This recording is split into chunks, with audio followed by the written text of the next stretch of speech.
Hi, hey Creeksiders. I am teaching today and I will be reading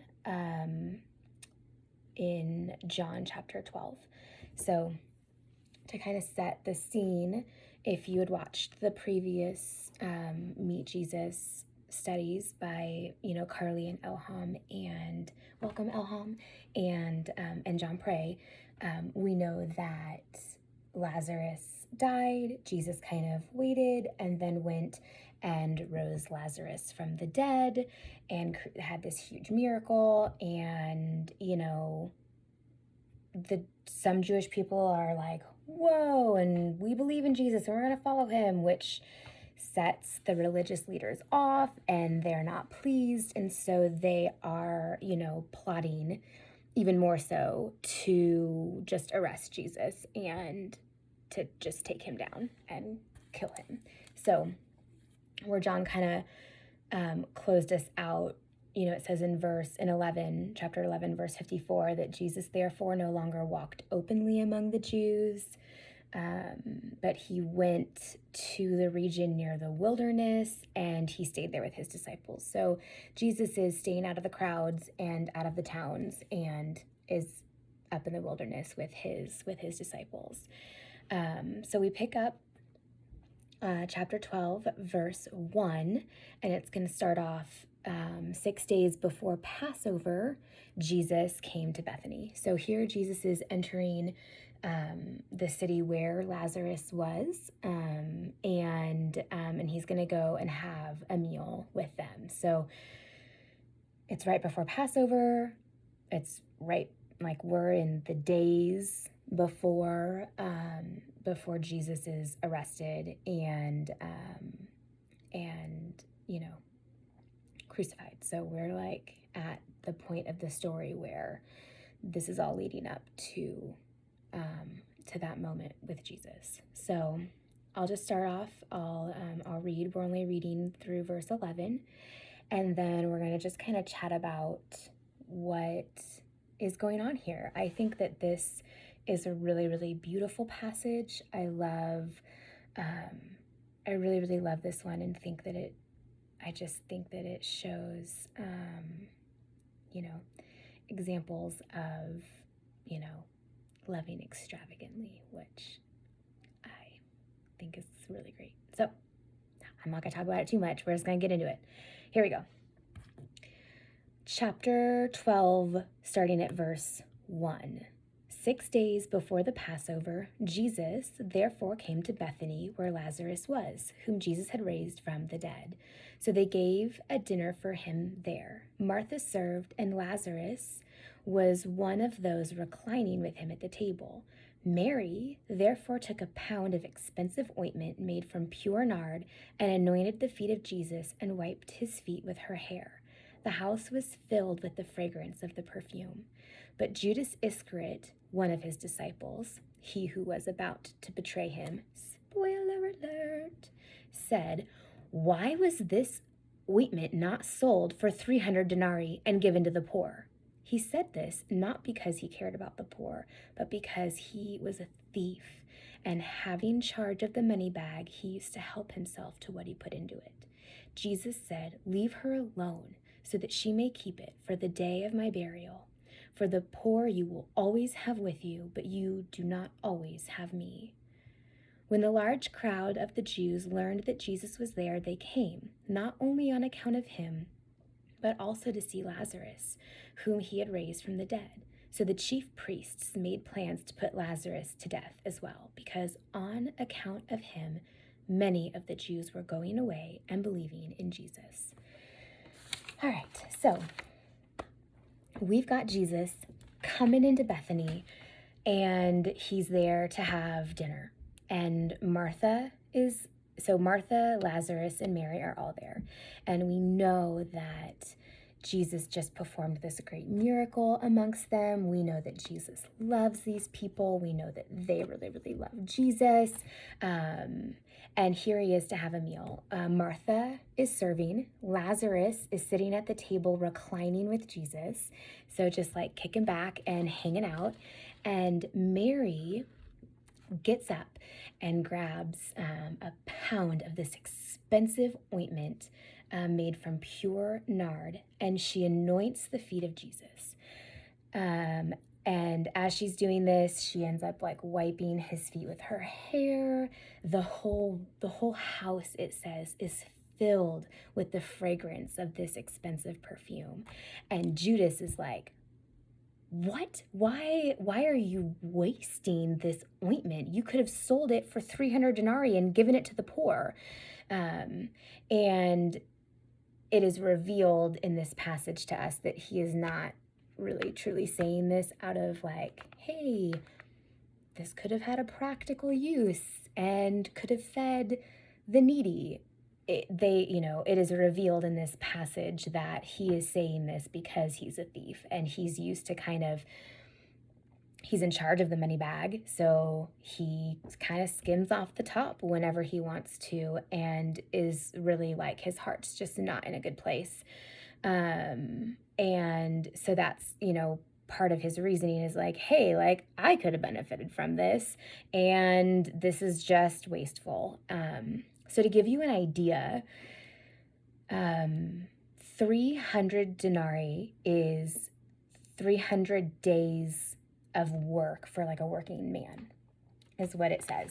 And so, if we were to say like, okay, like minimum wage in California is $12 an hour, and a full working day is 8 hours. And so if we did the math and there, 300 days like that, you'd be looking at, it's almost $30,000. It's like $28,800. So we're going to round up to 30 because I will remember that as we're talking. So that is like expensive. I don't own any ointment that is worth $30,000. Dude, I don't even own anything worth $30,000. So to have this, and it's a spice that comes from like the region near the Himalayan mountains in India. So it's just like, from a far off place. It's rare, it's expensive. And so this act of like pouring this ointment upon the feet of Jesus is extravagant, like very extravagant. And so, we see Mary just, overwhelmed in worship and gratitude and devotion to Jesus, and pouring this out upon his feet in an act of extravagant devotion. And then we see Judas, who is like super ticked off that she's being so wasteful. And Jesus really defends Mary. He straight up is like, hey, leave her alone.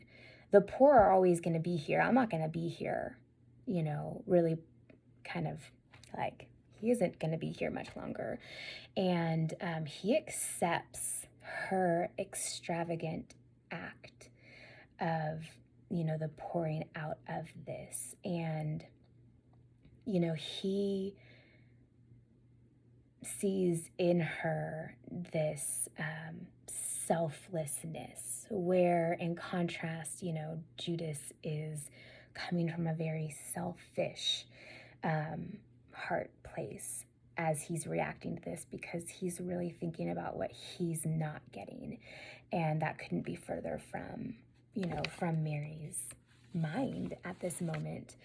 The act of washing feet, also, we see it in the Bible, and it is something that we talk about. And, traditionally it's supposed to be the servant. Like a servant comes in and washes the feet of the guest and then dries it off with a towel. And here, we see Mary get down on her knees at the feet of Jesus, extravagantly, anoint him with this super expensive ointment. And then, girlfriend doesn't even have a towel. She takes her hair, and she wipes his feet with her hair, which is not common, truly not even really socially like acceptable. It really is. There's a lot of things in here that are very extravagant and very, it's like, she doesn't care what people think. She's worshiping Jesus. She doesn't care how much this thing costs. She is pouring it out at the feet of Jesus. Um, and it is so just this radical display of love and devotion, which I just think is so cool. Another thing that I love is it says the whole house was filled with the fragrance of this perfume. So, this aroma, this like pouring out has, it's surrounding Mary and Jesus right now. Like the whole house is full of it. And, I just think is such a beautiful picture of, what it looks like when a life is given extravagantly in love to Jesus. Like there is an aroma, there's a presence, there's a sweetness to a life that looks like that. And I love that is, described there. Okay. So Jesus is like, you are being so wasteful. Jesus defends her. And I think that it's like, I don't know, part of it is like, if you're going to waste anything, like waste it on Jesus. Go waste your gifts on Jesus. Go waste your time on Jesus. Go waste it all on Jesus. Who is more worthy of everything that you have than Jesus? That's what this feels like. Like he's like, girlfriend, Judas is like, girlfriend, how wasteful. And Jesus is like, come and waste it all at my feet. Because Jesus is worthy. He's so worthy of our extravagant devotion that sometimes might cost us. And sometimes, people might not know what to do with it. Like the fact that she dried his feet with her hair. I mean, you weren't supposed to have your hair down as a respectable woman. And, she did it all for him, not even thinking about the cost or the social ramifications of, what she was caught up in that moment of just adoration and gratitude. And I just think it's like truly so, so, so beautiful. The other thing I want to say, I always go long, I'm so sorry, y'all, but in this story, like I said, we see Martha, we see Lazarus, and we get to really talk about Mary. And I love this part with Mary, but I also think it's so important to note that really these three people that love Jesus are really loving Jesus so well and so tangibly.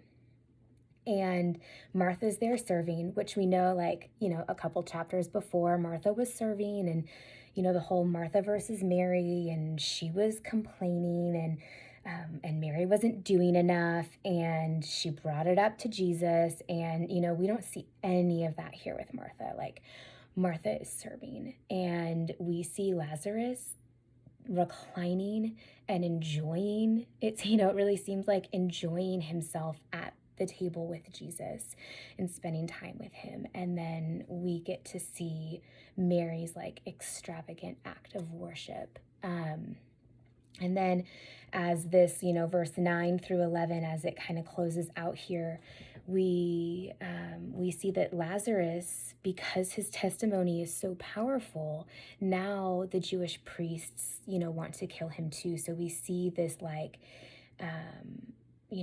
we get to see like, gosh, like Lazarus loves Jesus.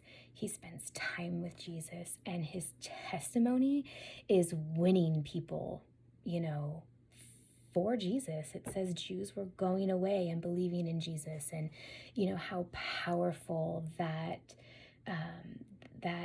act that Jesus did in his life, how full circle it is to winning hearts, to believe. So I love this little section. I feel like it shows extravagant love. It shows, selfless love. Um, it shows where Mary puts her treasure. She treasures Jesus. She doesn't treasure that ointment at all. Her treasure is Jesus, and it's so apparent. So I have some questions for you to think about. I think, do some heart checks. I think that this is a really, really beautiful passage, but it can also be really convicting. So do the little action points, and I have some worship songs for you guys also, and I'm so long.